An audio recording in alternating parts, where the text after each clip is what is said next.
Hello दोस्तों, कैसे हैं आप सब। एक बार फिर से आप सबका स्वागत है आपके अपने चैनल द कैश काउंट पर। दोस्तों, हम सब दिन रात मेहनत करते हैं ताकि थोड़ा सा पैसा बचा सकें और उसे सही जगह इन्वेस्ट करके अमीर बन सकें।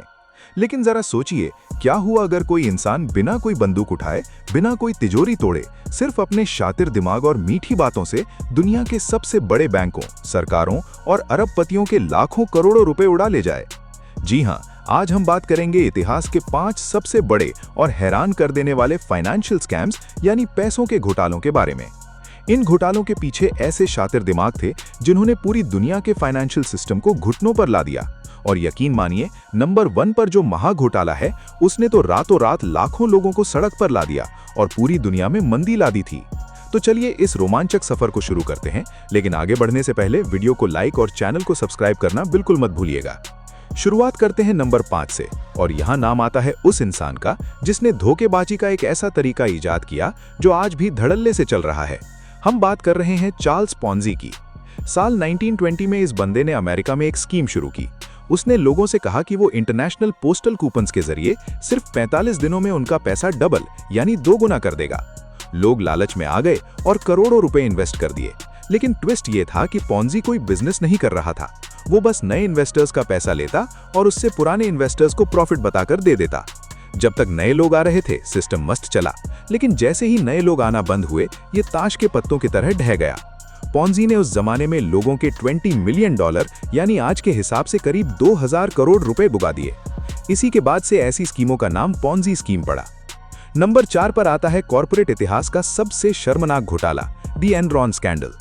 दोस्तों, साल 2000 के आसपास एनरॉन अमेरिका की सबसे बड़ी और सबसे भरोसेमंद एनर्जी कंपनियों में से एक थी। मैगजीन्स उन्हें अमेरिका की सबसे इनोवेटिव कंपनी कह रही थीं। लेकिन इस कंपनी के टॉप एग्जीक्यूटिव्स ने अकाउंटिंग की एक ऐसी हेराफेरी की जिसे देखकर बड़े बड़े सीए भी दंग रह गए। ये लोग कंपनी के करोड़ों डॉलर के नुकसान को अपनी बैलेंस शीट में छुपा देते थे और जो प्रॉफिट हुआ ही नहीं, उसे नकली कागजात बनाकर शो करते थे ताकि शेयर की कीमतें आसमान छूती रहें। लेकिन सच कब तक छुपता? साल 2001 में जब एक विसल ब्लोअर ने पोल खोली तो पूरी कंपनी रातों रात बैंकक्रप्ट यानी दिवालिया हो गई। इन्वेस्टर्स के $74 बिलियन स्वाहा हो गए और हजारों कर्मचारियों की पेंशन और नौकरियां एक झटके में खत्म हो गईं।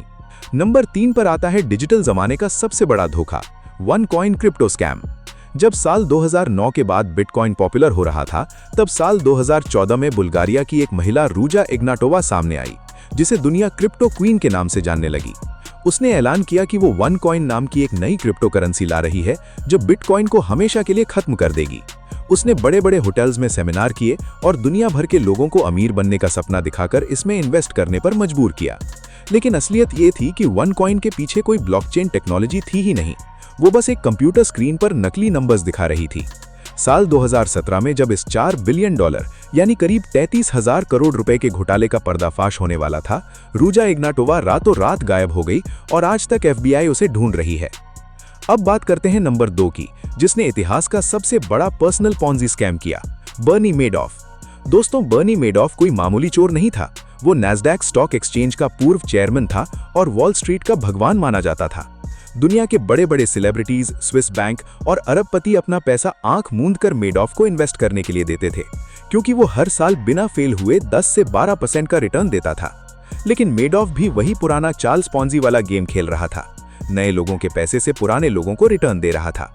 ये खेल पूरे 20 साल तक चला। लेकिन साल 2008 की मंदी में जब सबने एक साथ अपना पैसा वापस मांगा तो मेडॉफ का भंडाफोड़ हो गया।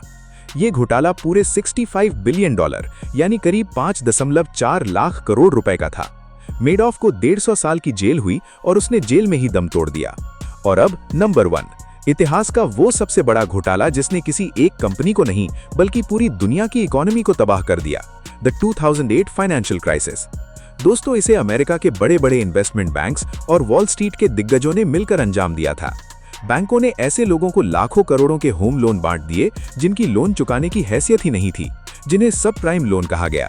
इसके बाद इन खराब लोन्स को चमकीले पैकेट्स में पैक करके फाइनेंशियल प्रोडक्ट्स का नाम दिया गया और रेटिंग एजेंसियों से झूठ बोलकर AAA यानी सबसे सेफ रेटिंग दिलवाई गई। इन नकली प्रोडक्ट्स को पूरी दुनिया के इन्वेस्टर्स को बेच दिया गया।